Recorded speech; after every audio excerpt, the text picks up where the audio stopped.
Hello दोस्तों, आज मैं एक बहुत सरल टॉपिक लेके आया हूँ। दिखता बहुत सरल लेकिन इसके प्रश्न अलग प्रकार के हैं। आप प्रश्नों को जब देखेंगे तो कभी कभी प्रत्यय के बारे में प्रश्न नहीं पूछ करके उसकी विशेषताएं के बारे में प्रश्न पूछ लिए जाते हैं। कोई एक प्रश्न पूछ करके इसकी क्या क्या विशेषताएं हो सकती है इस बारे में प्रश्न पूछ लिए जाते हैं। हमने पिछले वीडियो के अंदर उपसर्ग को पढ़ा था, प्रत्यय को पढ़ेंगे। एक प्रश्न और हो सकता है इसके अंदर कि उपसर्ग का विलोम शब्द क्या होगा? प्रत्यय।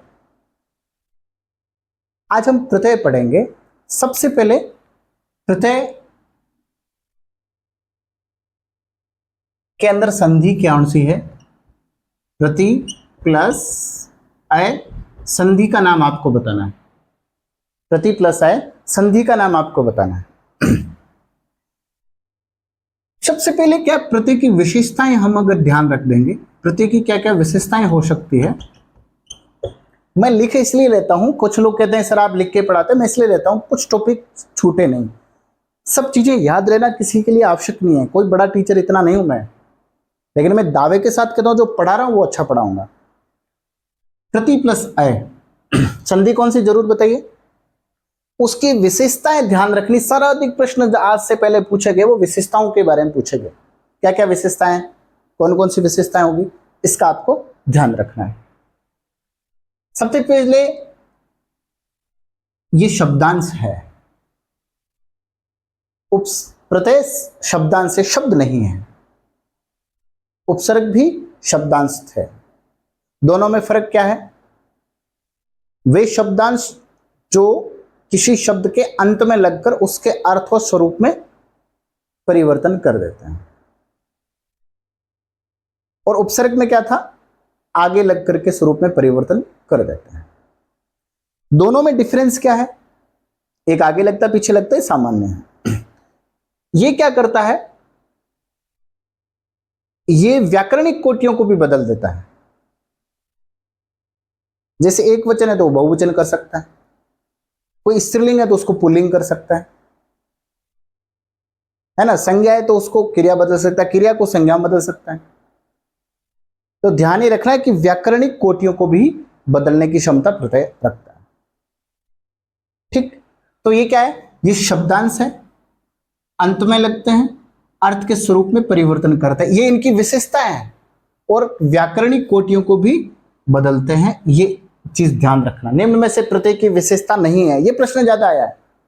इसमें कौन सा प्रत्यय लगा है? सरल है। एक प्रत्यय कौन से किसमें, ये भी उसमें पूछा गया है। शब्द के अंतिम वर्ण को स्वर रहित होगा या स्वर सहित होगा? दो विशेषताएं उनकी है। निम्न में से इस प्रत्यय में शब्द का प्रथम पद का अंतिम वर्ण है स्वर रहित है या स्वर सहित है? कुछ जगह स्वर सहित होगा, कुछ जगह स्वर रहित होगा। जैसे शब्द है बच, तो शब्द क्या हो जाएगा? बचत। फिर एक नीचे शब्द लिखा, उसको पहले पढ़ लेंगे। पहला शब्द सार्थक होना आवश्यक है। मोस्ट, पहला शब्द सार्थक होना आवश्यक है। बच अत, अंतिम वाला हो आवश्यक नहीं है। ये क्या है? स्वर सहित है। जैसे मैंने लिखा मिठाई वाला,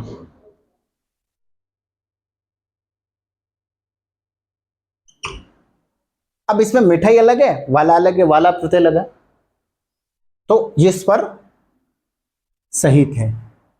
ये मिठाई प्लस वाला, दुकान दार। ये आपको उसमें से ध्यान, निम्न में से कौन सा प्रथम पद का स्वर सहित है? ठीक। प्रत्यय दो प्रकार के होते हैं। पहला है कृत प्रत्यय, दूसरा है तदित प्रत्यय। अब याद कैसे रखना? कृत का क यहां आया तो आपको सीधा करना है क्रिया। हालांकि कृत शब्द संस्कृत से आया है और वहां शब्द धातु से मतलब है उसको, और धातु हमेशा स्वर रहित होती है। धातु हमेशा स्वर रहित होती है। तो ध्यान रखना वो धातु से है, और धातु से ही क्रिया बनना, हमने उसको पढ़ने के लिए मान लिया। जैसे खेल, शब्द खेलन, खेलना, पठन, पढ़ना, है ना। तो ये हमने उसको क्रिया में बदल दिया, तो वो कृत शब्द क्रिया से बनेंगे प्रत्यय, उसको कृदंत शब्दों को, निम्न में से कौन सा शब्द कृदंत है? शब्द आया कृदंत का मतलब क्या है? क्रिया है। कृदंत का मतलब क्या है? कौन सा शब्द क्रिया है? आपको भाववाचक,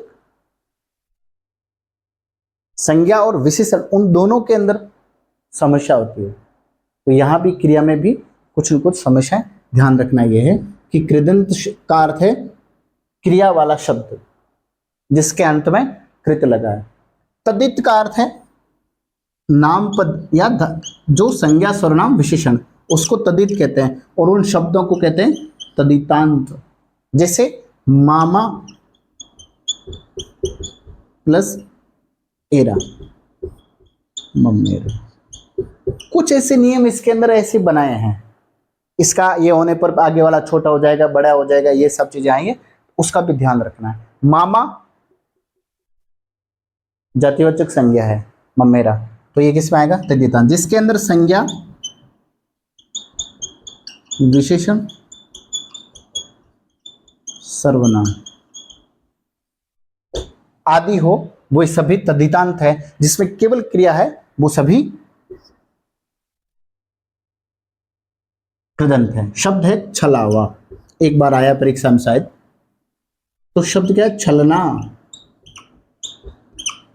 प्लस आवा।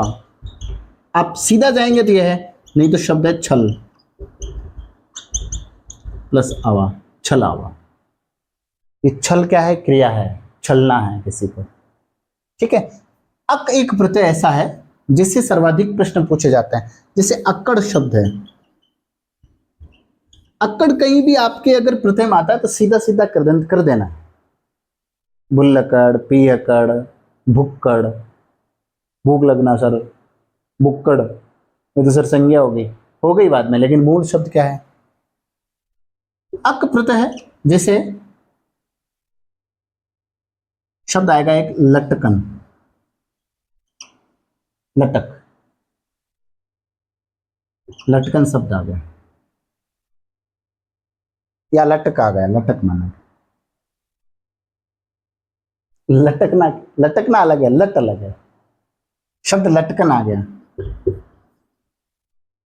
क्या होगा? संज्ञा। फिर अक लेखक,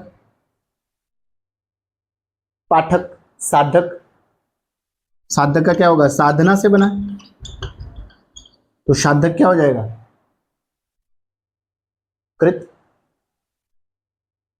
कृदंत बनेगा। ऐसे हमको, मैंने कभी प्रत्यय के अंदर ज्यादा प्रश्न आते नहीं, लेकिन प्रत्यय बहुत सरल रूप से आएंगे, आपको उनका ध्यान ये रखना। लेकिन विशेषताएं, सेकंड ग्रेड की तैयारी करने वाले हैं, ये विशेषताएं, शब्दांश है, अंत में लगता है, उसके अर्थ के स्वरूप में परिवर्तन करता है, शब्द के अंतिम वर्ण के स्वर रहित तो स्वर सहित होगा, पहला शब्द सार्थक होना आवश्यक है, प्रत्यय के प्रकार 2 होते हैं, उसमें से कुछ आपको उदाहरण दिए जाएंगे। बहुत सरल है, लेकिन आपने पढ़ा नहीं। अब आप सोचो कि मैं उदाहरण लिखूंगा तो 5 क्लास हो जाएगी इसकी, लेकिन आपको मोटी मोटी चीजें ध्यान ये रखनी है, इसकी विशेषताएं क्या है और कौन शब्द कहां तय होगा।